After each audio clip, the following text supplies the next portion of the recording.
안녕하세요. 황 목사입니다. 저는 청년 시절에 이런 고민을 해본 적이 있어요.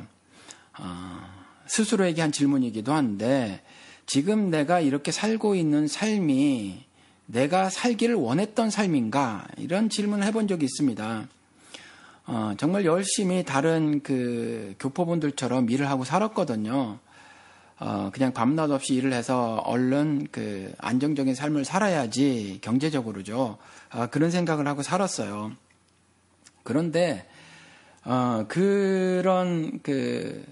그냥 열심히 일을 하고 또 돈을 벌어서 안정적이 돼야지 이렇게 생각을 하고 살다가 그런 것들에 대해서 회의가 들기 시작을 했던 거죠. 그래서 한 질문이 이게 내가 살고 싶었던 삶인가? 그런데 사실 이전에 구체적으로 나는 어떻게 살아야지라는 것들에 대해서 막연한 생각만 있었지, 사실은 뭐 구체적인 계획이 그렇게 많이 없었고요. 얼른 안정돼야지라는 생각만 있었거든요. 그래서 이게 내가 살고 싶은 삶인가? 라는 질문을 스스로에게 했는데, 사실은 이것이 신앙적으로 또 성경적으로 보면 잘못된 질문입니다. 그러니까 정확한 질문은 뭐냐면, 내가 이게 살고 싶었던 삶인가? 이 삶이 내가 살고 싶었던 삶인가? 라는 질문이 아니라, 이 삶이 하나님께서 내게 살으라고 하는 삶인가? 라는 질문이 옳죠. 그 질문이 옳습니다. 그런데 그런 질문을 그때는 하지 못했어요. 할 수 있을 만큼 깨어있지 못했었다라는 거죠. 그러니까 잘못된 질문임에도 불구하고 그런 질문밖에는 할 수 없었다라는 겁니다. 그리고 또 그러한 질문이라고 할지라도 하나님께서 그러한 질문을 통해서 어떻게 그 삶을 살아야 하는지, 어떻게 하나님의 자녀로 삶을 살아야 하는지에 대해서 물꼬를 터주셨다, 길을 인도해 주셨다라는 거죠. 그래서 제가 지금 이와 같은 삶을 사는 겁니다. 사실은 우리가 신자들이 많은 질문들을 하죠. 저에게도 많은 질문을 해옵니다. 신앙상담도 그래서 원하시는 분들도 계시고, 지금 무엇이든지 물어보세요 코너를 개설을 하니까 이렇게 질문들도 하시고 그러는데, 지금 오늘 같이 이렇게 고민을 해야 할 이 질문이 사실 그와 같은 질문이에요. 질문이 사실 잘못된 질문입니다. 잘못된 질문인데 이와 같은 질문밖에는 할 수 없다라는 거죠. 그래서 사실은 이 질문도 제가 청년 시절에 가졌던 질문과 동일해요. 질문이 어떤 질문이냐 하면, 이렇게 말씀하셨어요. 좀 범위가 넓을 수도 있겠지만 제대로 된 신앙생활을 어떻게 해야 옳은 걸까요? 이걸 누가 답을 줄 수 있을까요? 이거는 99박 100일을 얘기해도 답을 찾기가 쉽지 않잖아요. 그렇죠? 그러니까 질문 자체가 옳은 질문은 아니라는 거죠. 이게 예를 들어서 신학적인 부분이야 똑떨어지게 성경을 근거로 해서 찾아낼 수 있어요. 그래도 그것 역시 어떤 한 신학적인 이론, 자기의 생각이 들어가 있어서 정답인가? 라는 질문에는 그렇다라고 대답하기가 그렇게 쉬운 건 아니거든요. 여러 가지 답 중에 하나가 될 수 있다, 이렇게는 말을 할 수 있어도 요거 하나만 정답이다라고 말하기는 쉽지 않다라는 거죠. 그런데 그런 신학적인 것도 그런데 윤리적인 부분은 더더욱 그렇다라는 거죠. 그러니까 이것에 대해서 이런 질문은 어떻게 해야 옳은 걸까요? 이 질문 자체가 사실은 옳은 질문은 아닙니다. 잘못된 질문인데, 그럼에도 불구하고 이렇게밖에는 질문할 수 없다는 거죠. 저도 이 질문을 했으니까 청년 때 이 질문을 하고 살았다는 거죠. 이거 말고 더 자세하고 구체적으로 질문을 할 수 있을 어떤 그런 깨달음이 없었다라는 거죠. 그리고 또 이런 것들은 한국의 주입식 교육의 폐해라고 생각이 들어요. 한국 주입식 교육은 심지어 어떤 것까지 이렇게 강요를 했냐 하면, 사람까지도요, 어떤 일정한 모형을 제시를 하고 그 모형이 올바른 인간상이다, 이렇게 해놨거든요. 그러다 보니까 심지어 외모까지라도 강제가 되고 강요가 되는 그러한 도덕들이, 윤리들이 지금 한국 사회를 어찌 보면 지배를 하고 있다는 거죠. 그래서 성형수술하는 것들에 대해서 긍정적으로 얘기를 하고, 이쁜 게 미운 것보다 더 좋지 않은가. 또 직장 생활을 하려고 하다 보면 인터뷰에서 다 떨어지니까 뜯어 고쳐야 돼. 뭐 이러고 남자들도 화장하고 다닌다고 하고 뭐 이러면서 어떤 윤리, 도덕, 사회 관습 뭐 이런 것들이 총체적으로 그 인간에게 하나님이 부여하신 그 어떤 유니크네스라고 하는 거 있잖아요. 그 사람이 가지고 있는 어떤 개인만의 어떤 특성 이런 것들보다는 어떤 코카콜라처럼 말이죠. 어떤 틀을 만들어 놓고 모든 인간이 그와 같은 모습이 돼야 된다라고 이렇게 사회가 굉장한 힘을 가해서 폭력을 행사하는 것 같아요. 그래서 전부 사회에 난 사람, 능력 있는 사람이 돼야 되는 것으로 막 몰아붙이고 있는 것 같은데, 이건 조금 문제다 싶다라는 거죠. 그래서 이런 주입식 교육의 폐해가 아닌가. 사실은 각각의 사람들이 다른 모습의 신앙생활을 할 수 있다는 거죠. 그래서 어느 것이 꼭 정답인가, 어느 것이 꼭 옳은 것일까라는 질문에 대한 답은 사실은 그 누구도 줄 수 없다라는 거죠. 근데 이런 질문을 해오셨으니 또 이것에 대해서 고민을 안 할 수는 없잖아요. 저도 동일한 고민을 했었으니까. 그래서 그냥 원론적인 말씀만 드릴 수밖에는 없어요. 또 이런 원론적인 말씀을 드려서 제가 흔히 받는 오해인데 똑 떨어지는 답을 드리지 않으니까. 지금 한국 사회는 그렇거든요. 그 주입식 교육을 받으셨으니까 다. 그래서 그와 같이 목사님들이 답을 주시거든요. 모든 어떤 사람의 삶의 모습에서 궁금함이 생기고 또 어떤 그 모순되거나 왜곡되거나 뭐 이런 일들을 경험하게 되면 목사님께 여쭙고, 목사님은 그 매 경우마다 성경이 제시하지 않더라고 하더라도 자신들이 막 답을 제시를 해요. 답을 제시를 하는데 사실은 그런 것들은 옳지 않습니다. 잘못된 거예요. 그래서 그렇게 하면 안 되고요. 그 원론적인 말씀만 드릴게요. 성경에는 이렇게 기록을 하고 있습니다. 하나님의 말씀을, 기록된 말씀을 읽고 듣고 그 가운데 기록된 것을 지켜라, 이렇게 말씀을 하고 있거든요. 구약시대도 보면 하나님께서 계속해서 말씀을 하고 계신 거잖아요. 내 율례대로 살아라, 내 말대로 살아라, 내 법대로 살아라, 이런 말씀을 계속 하시잖아요. 그러니까 하나님의 말씀을 읽어야 해요. 하나님의 말씀을 들어야 합니다. 그리고 그런 말씀을 읽고 들었으면 그것을 지켜나가야 해요. 여기서 읽고 들었다라고 말씀을 할 때, 들었다라는 말은 하나님의 설교자의 설교를 듣는다라는 의미가 아닙니다. 당시에는 유대인들 사회는, 유대인뿐만이 아니라 중군동이 그랬는데 말하는 문화였었거든요. 쓰는 문화가 아니라. 지금 미국은 쓰는 문화예요. 그런데 말하는 문화거든요. 그렇기 때문에 성경 말씀을 읽고 아니면 외웠던 것을 그렇게 말로 전했죠. 그렇기 때문에 어떤 경우는 그 말씀을 읽는 사람도 있지만 또 대부분이 들었거든요. 그래서 읽고 듣고 그랬던 거예요. 또 집안에서 내려오던 성경의 극히 일부분들 다 조각들만 가지고 있었으니까 한 사람이, 할아버지나 아버지가 읽으면 나머지가 듣고 했기 때문에 읽고 듣고 그랬던 겁니다. 설교자의 설교를 듣는다라는 의미가 아니라는 거죠. 그래서 그 말씀을 읽고 듣고 또 읽고 들었으면 그 가운데 기록된 것을 지켜라 라고 말을 하고 있거든요. 그러니까 그런 원론적인 말씀밖에는 드릴 수가 없을 것 같아요. 그리고 스스로 고민을 하셔야 합니다. 그래서 목사들에게 예를 들어서 어떻게 옳은 걸까요? 그랬을 때 제가 만약에 교회 모든 공예배에는 빠지지 마세요라고 말을 하면 그건 절대로 답이 되지질 않는다는 거죠. 지금 공예배에 빠지지 않는다고 해서 그분들이 전부 옳은 신앙생활을 하고 있나요? 바람직한 성경에 기록된 대로 하나님이 원하시는 그 삶을 살고 있나요? 그렇지 않잖아요.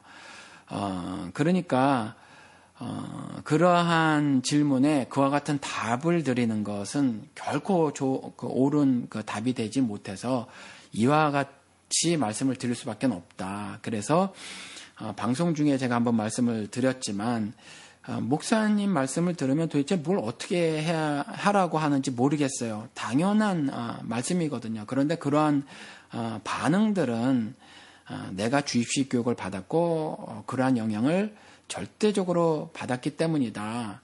사실은 내가 스스로 하나님께서 말씀하시는 대로 하나님 말씀을 읽고 듣고 그 가운데 기록된 말씀을 지키는 가운데 그 가운데 혹시 또 이해가 안 되는 어떤 하나님 말씀에 관한 질문을 하시거나 또 윤리적인 부분에 있어서 어떤 충돌 같은 것들을 경험하게 되면 어떠한 기독교인으로서의 윤리를 가져야 합니까? 세대 가르침을 배우지 말라고 했는데 세대 가르침이 사실 교회까지도 점령을 하고 있잖아요. 그래서 어떤 기독교 윤리를 내가 가져야 하는 것이 옳은지에 대해서 서로 의논하고 또 마음을 나누고 하는 것들, 그저 그런 행함들은 아주 바람직하지만 뭐 그렇지 않고 그냥 모든 어떤 경우의 수에 있어서 딱딱 답을 제시를 받으려고 하는 것, 그것은 결코 옳지 않고요. 그건 내가 주입식 교육에 영향을 너무 많이 받은 것이다라고 생각을 하셔야 될 것 같아요. 그러다 보니까 이분이 이어서 이런 질문을 하셨어요. 어떻게 해야 신앙생활을 옳게 하는 걸까요? 이렇게 말씀을 하시고도 뭐라고 하셨냐면 제대로 해서 복을 많이 받고 살고 싶은데 물어볼 목사님이 없습니다. 이렇게 말씀을 하셨어요. 그러니까 이분은 스스로 복을 많이 받지 못했다고 생각을 하시는 거죠. 그렇죠? 그리고 신앙생활의 목적이 제대로 해서 복을 많이 받기를 원하는 거죠. 그러니까 아직 복을 받지 못했고 신앙생활을 제대로 하지 못했다고 생각을 하는 거죠. 그리고 신앙생활 하는 것의 목적이 복을 많이 받는 것으로 알고 있다는 거죠. 성경에 그렇게 기록이 되어 있는지를 한번 스스로 성경을 찾아보셔야 해요. 복음서만 읽어봐도 그 안에 답이 나와져 있거든요. 그러니까 읽기를 권해드립니다. 하나님 말씀을 읽지 않고는, 듣지 않고는 신앙생활을 온전히 해나갈 수가 없어요. 그러니까 하나님께서 자신이 사람들을 향한 뜻을 담아놓은 곳이 성경이니까 성경을 읽어야 해요. 그래야 하나님께서 어떻게 살라고 하시는지를 알 수가 있거든요. 신의 뜻을 완전히 이해하지 못하더라도 감지 정도는 할 수 있거든요. 그러니까 읽으셔야 한다는 거죠. 그러니까 일단 자신이 복을 받지 못했다라고 생각을 하시는 거니까 신앙의 근본적인 질문을 좀 하셔야 할 것 같아요. 예수 그리스도의 십자가 대속 죽음서부터 또 죄 있는 곳에 은혜가 넘친다고 하는 그런 말씀서부터 뭐 하나하나 좀 따져봐서 그런 질문들, 구체적인 질문들을 하시면서 성경을 보셔야 할 필요가 있는 것 같습니다. 그리고 나서 이렇게 제대로 해서 복을 많이 받고 싶은데 물어볼 목사님이 없습니다. 그래서 저에게 물어오셨는데 이분이 갑갑증을 느끼시는 건 뭐냐면 그래도 제가 충분히 이해가 되진다라는 거죠. 저도 이와 같았었으니까.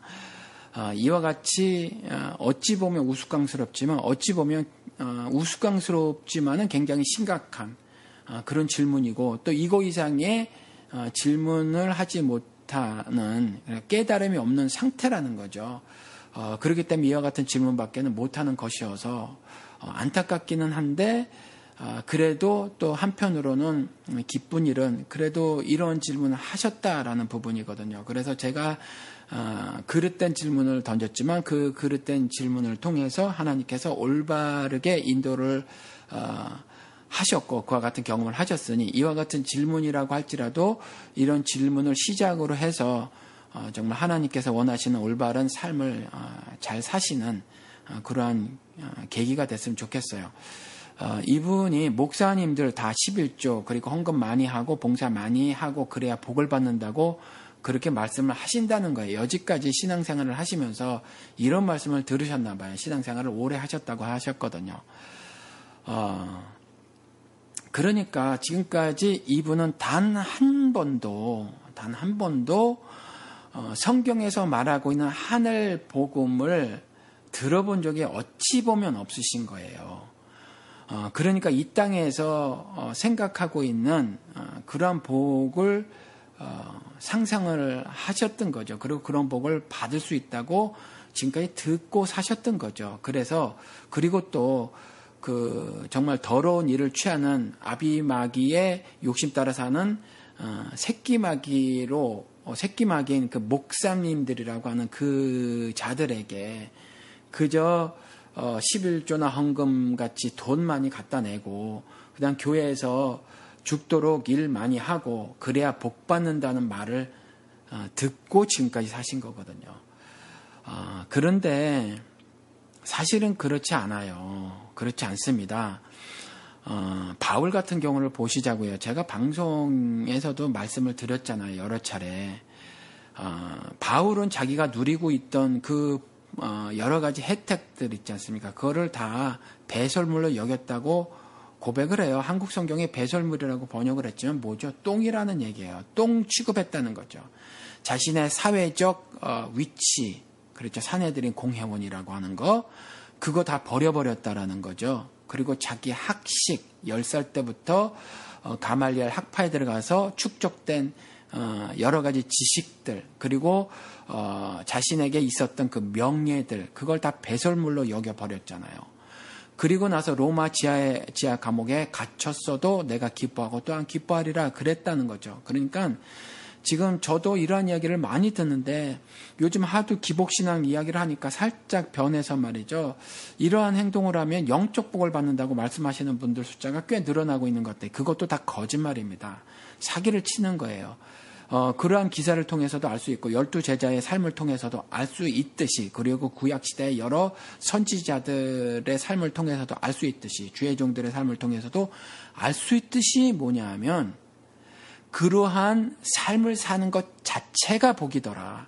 그 안에서 하늘 기쁨을 누리더라라는 거예요. 그래서 예수를 정말로 아는 사람들은, 예수와 연합된 그 사람들은요, 그와 같이 삶 자체가 바꾸어지죠. 그렇죠. 그러한 삶을 살게 되는 거지, 그러한 삶을 살았더니 복을 받는 것이 아니라 그러한 삶을 사는 것 자체를 복으로 여기고 산다는 거죠. 그러니까 저 같은 경우도 월급이 없지만 지금 몇 년째 제가 목사로 살고 있잖아요. 제가 방송을 하면 돈이 나옵니까? 뭐 떡이 나옵니까? 그렇지만 이와 같은 질문을 하고 이와 같은 질문에 제가 답변을 해드리며 또 그러한 것들 가운데 하늘 복음을 깨닫게 되거나, 그래서 또 하나님이 주시려고 하는 어떤 기쁨들을 누리시는 분들의 답을 듣고 그랬을 때 저는 그것으로 사실은 살아가는 거거든요. 그것이 제 영의 양식이 돼서 살아가는 거예요, 사실은. 그러니까 제 삶이 그런 것들로 인해서 기쁨이 넘치고 넘친다라는 거죠. 하나님이 이와 같이 저를 사용하시고 저를 사용하셔서 자신의 뜻을 전달하시고 자신의 사랑을 전달하시고 은혜를 전달하시는데 그 은혜가 그분들에게 임하더라 하는 사실이 확인되어졌을 때, 그랬을 때 제가 바울처럼 기쁘고 또한 기뻐하리라 하는 고백을 하고 사는 거거든요. 그러니까 저는 이러한 삶 자체가 기쁜 거예요. 그러니까 감히 봉사라는 단어도 상호하지 않는 겁니다. 사실은요, 저는 이전에 청년 시절에 아무것도 몰랐을 때 교회에서 이 일도 하고 저 일도 했을 때 봉사라는 단어를 썼지만 제가 목사로 살아가면서 단 한 번도 제가 제3자가 봤을 때 희생처럼 보이는 그런 부분이라든가, 교회에서 다른 어떤 행함을 하는 거라든가, 이와 같이 방송을 하는 것이라든가, 이런 것들에 대해서 단 한 번도 봉사라고 생각을 해본 적도 없고, 봉사라는 단어를 써본 적도 없어요. 바울이 고백한 것처럼 저는 나의 갈 길을 다 가는 것 뿐입니다. 그냥 하나님이 이렇게 살으라고 하시니까 그 삶을 사는 거고요. 그 삶을 살면서 기쁨을 누리는 겁니다. 육신적인 고통이 따를 때도 있죠. 금전적으로 부족해서 어려움을 당할 때도 있습니다. 그리고 육신이 연약해서 쓰러지고 넘어질 때도 있고요. 시기와 질투가 발생될 때도 있습니다. 그리고 어떨 때는요, 어떤 분들하고 대화를 나누다 보면 답답하고 해서 어떨 때는 또 화가 날 때도 있어요. 그렇지만 그러니까 저도 다른 사람들이 느끼고 경험하는 것들을 그대로 느끼고 경험을 한다라는 얘기죠. 그런데 그러한 가운데서 하나님이 항상 제게 말씀을 통해서 저를 가르치시더라, 깨닫게 해주시더라라는 경험들을 제가 하고 산다는 거예요. 그러니까 그 점이 저는 이제 신자가 되어서, 목사가 되어서가 아니라 신자가 되어서 다른 점이더라라는 거죠. 여전히 육신의 연약함과 부족함이 있어서 똑같이 느끼고 똑같이 경험을 하지만 그러한 삶들을 하나님께서 말씀으로 조정시켜 주시더라. 그리고 제 환도뼈를 쳐서 꺾어 놓으시더라라는 거죠. 그러니까 제가 고백을 하기를 단 한 번도 저의 삶을 보고 저의 행함을 가지고 봉사라고 표현을 해본 적이 없다라는 거죠. 전 그냥 그렇게 사는 거예요. 바울의 고백처럼 다시 말씀을 드리지만 제 갈 길을 가는 거죠. 그러니까 그런 것들을 통해서 하나님이 어떤 복을 주실 거야가 아니라는 거예요. 저는 이미 복을 받았어요. 그리고 앞으로 받을 복도 이미 하나님께서 다 약속을 해주셨고 예정을 해주셨다는 거죠. 제가 받은 복은 세상에서 어떠한 상황 가운데서도 그리스도께서 십자가의 죽으심으로 이루신 그 승리를 거머쥔 것이 저에게 임한 복이거든요. 세상에서 저에게 가하는 불법적인 어떠한 폭력으로부터 저는 보호를 받는 거, 하나님의 인도하심이 저에게 임하셔서 있어서 세상에서 가하는 어떠한 폭력으로부터도 저는 안전하다는 거, 그게 저에겐 복이라는 거죠. 그래서 기쁘고 또한 기뻐하리라 라는 그러한 고백을 저도 하고 살아간다는 거예요. 물론 육신적으로는요, 십자가에 매달려 죽는 그러한 죽음을 당할 수밖에 없는 존재라는 것 역시 저도 인정을 하고 살아요. 그래서 살점 뜯어 나가는 것 같은 고통의 순간들이 저도 있었죠. 고백을 하자면 뭐 그런 거예요. 정말 경제적으로 신학교 처음 들어갔을 때는 너무너무 어려워서 아이 분유 같은 거 걱정하고 정말 기저귀 하나가 얼마 되지 않는데 그 하나를 아끼는 아내의 모습을 바라봐야 하는 남편, 그리고 가장, 그때 제가 지금은 이제 나이가 들어서 그렇지 않지만 30대 중반의 젊은 가장이란 단어도 그렇게 썩히 마음에 두고 살지 않았을 때에 가장이란 단어를 제가 처음으로 생각을 해봤거든요. 가장으로서 자존심이 상하더라고요. 아내가 기저귀나 빨래 같은 것, 그 빨래를 하는데 그 동전 아끼고 하는 모습들, 또 기저귀를 아끼고 하는 모습들을 보고 가장으로서 자존심이 상하더라고요. 그런데 이와 같은 일이 그 당시에는 굉장히 정말 살점이 뜯어 나가지는 것 같은 고통이었었어요. 저에게 굉장히 큰 정신적인 고통이었었거든요. 지금 지나가서 이제 다 치유가 되고 그랬지만 당시에는 그것이 하루 이틀 만에 끝나질 고통이 아니었기 때문에 언제까지 지속될지 모를 그러한 고통이었기 때문에 그때는 그렇다는 거죠. 그런데 그와 같은 고통이, 육신적인 고통이 있더라고 하더라도 내 내면 세계는 주님께서 주시는 그러한 기쁨이, 그런 환희가 넘쳐서 살았다라는 거죠. 물론 당시에는 그러한 기쁨을 별로 누리지 못했어요. 말 신학생이지만 사실은 육신적인 부분에 또 그러한 삶의 형편에 더 함몰되어졌었기 때문에 신앙으로 이겨나가지 못했었기 때문에 하나님이 이 세상에서, 하늘에서가 아니라 세상에서 선언하신 그 승리의 삶에 동참하지 못했던 그러한 때들이, 순간들이 너무나도 많이 있었기 때문에 고통이 너무 심하게 느껴졌었죠.